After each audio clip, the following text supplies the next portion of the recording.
चाहन्छु।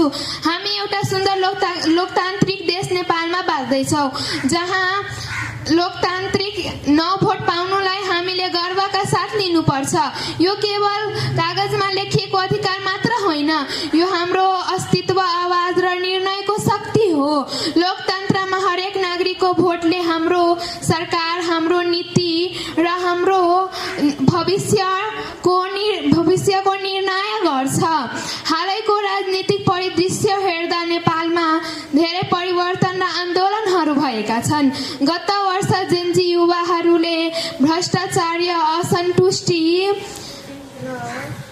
असन्तुष्टि र नेतृत्वको कमी कमजोरीका बारेमा विरुद्ध सडकमा आवाज उठाएका थिए, जसले अन्ततः संसद विघटन र आगामी मार्च 2026 को निर्वाचनको मार्ग प्रशस्त गर्यो।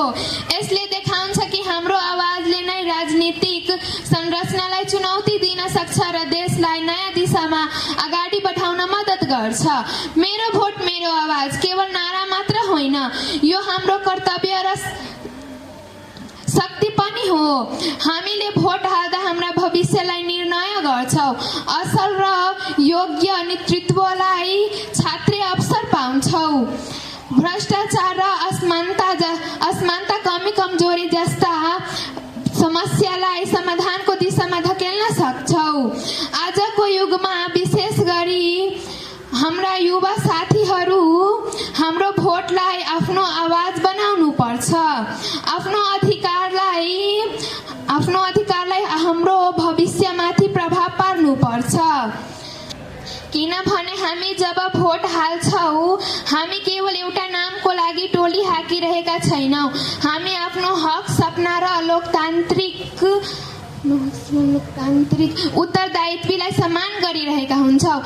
अन्त्यमा म सबैलाई आग्रह गर्छु, खेलाइ अनौठो सोचेर होइन, घरमा बसेर होइन, आफ्नो मताधिकार प्रयोग गरौँ र त्यसलाई आवाज बनाएर लोकतन्त्रलाई अझै बलियो बनाऊ।